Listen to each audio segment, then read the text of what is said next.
Ես միշտ նախանձել եմ այն ռեժիսորներին, որոնք ֆիլմի ավարտից հետո հաճույքով մասնակից են լինում իրենց ստեղծագործության քննարկումներին։ Հաճույքով վիճում են, հաճույքով պաշտպանվում, հաճույքով հարձակվում եւ կամ էլ հաճույքով լռում սեփական ֆիլմի այս կամ այն գնահատության առթիվ։ Ֆիլմի ստեղծման հետ կապված բոլոր փուլերից ինձ համար ամենածանրը հենց այդ շրջանն է։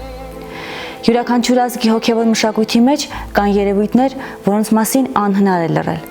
Անհնար է այդ երևույթները չդարձնել համամարտկային մշակույթի հարստություն, եւ այդ երևույթներից մեկը Հենրիկ Մալյանն է։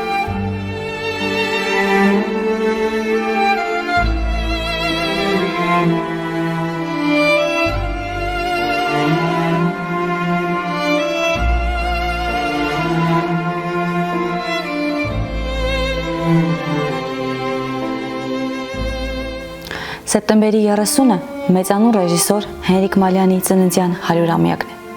100 տարի լույսի ու ձայնի աշխարհում, 100 տարի կինեմատոգրաֆիայի հենասյուն։ Հենրիկ Մալյանը առանցքային ռեժիսորներից է։ Նրա ֆիլմերը համարվում են հայկական կինոյի դասական նմուշներ, որոնք ոգեշնչել են նորաստեղծ սերունդներին։ Իսկ Հրանտ Մաթևոսյանը, որպես գրականությունը ֆիլմին կապողի դեր, հետագայում մեծ դերակատարություն ունեցավ ֆիլմի ստեղծման գործում։ Անդրադարձ ենք կատարել Հայաստանի կինոն եւ գրականությունը միավորող համանուն ֆիլմին «Մենք ենք մեր սարերին»։ Նրանք համատեղ ստեղծել են այս ֆիլմը գրական նյութը կոթող դարձնելով կինոյի լեզվին։ 1969 թվականին Հենրիկ Մալյանը Հրանտ Մաթևոսյանի սցենարով բեմադրում է «Մենք ենք մեր սարերը» կինոնկարը։ Սա ականավոր գրող Հրանտ Մաթևոսյանի առաջին աշխատանքն էր կինոյում։ Իդեպ սցենարը գրել է մինչ այդ արդեն տպագրված վիպակի հիման վրա, որը էկրան բարձրանալու ճանապարհին բավական փոփոխությունների ենթարկվեց։ Ֆիլմի ստեղծագործական խումբը բաղկացած է տղամարդկանցից։ Բեմադրող օպերատորն է Կարեն Մեսյանը, երաժշտության հեղինակը կոմպոզիտոր Տիգրան Մանսուրյանն է։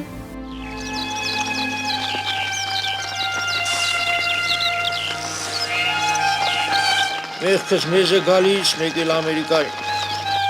Մանրերը արանքում գլուխ են պահում։ Ինչ չէիր կանչիլ, ես սկիլողացողը չէի։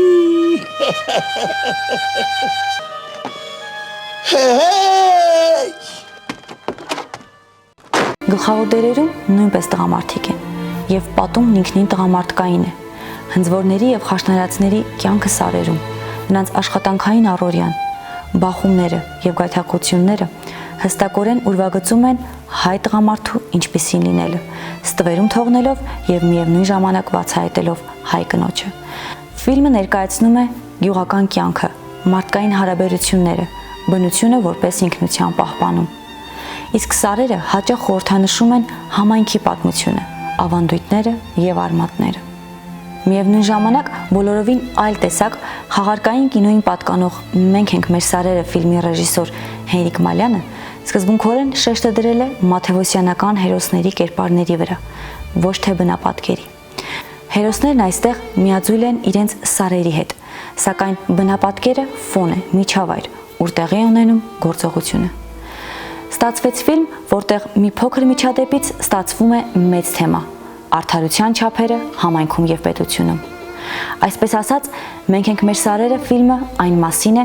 թե ինչ է լինում այն ամենից հետո, երբ միամտորեն շրջվում է նրանց ներդաշնակ առօրյան։ Որ քեզ կանչում են, ինչու չես բարեհաճում ժամանել, ընկեր մինիստար։ Հնձածդ խոտ չի տոն ասում։ Ոչխարին մորտել, բա քեզո չէի մորտելու։ Գողություն է կարել։ Ես դանակով եմ մորթել, որտեվ քո ատրճանակը մոտս չէր, ինչ եմ ստորագրելու, դուր տեսնեմ։ Խաշտարակ գյուղում է նկարահանվել «Մենք ենք մեր սարերը» ֆիլմը։ Նկարահանումները հեշտ չէին ընթանում, բազմաթիվ դուբլեր էին արվում, որովհետև ֆիլմի նկարահանումների կողքին գյուղի բնականում կյանքն էր ընթանում։ Հետևաբար չնախատեսված պահին մարդիկ կադրերում էին հայտնվում։ Ավելացնենք, որ գերազանց են բոլոր դերակատարումները՝ Խորեն Աբրահամյան, Մհեր Մկրտչյան, Ազատ Շերենց, Արմեն Այվազյան։ Բացառիկ հումորով է համեմված միլիցիոների դերում հանդես եկած Սոս Սարգսյանի խաղը։ «Մենք ենք մեր սարերը» ֆիլմը մտել է հայ ֆիլմարվեստի ոսկե ֆոնդի մեջ։ 1976 թվականին իտալական Յունիտան գրել է. Սան Ռեմոյի 19-րդ միջազգային փառատոնի լավագույն ֆիլմը «Մենք ենք մեր սարերն» է։ Այն զարմացնում է իր բանաստեղծականությամբ եւ կենսական ուժով։ Հիշենք մեր մեծերին։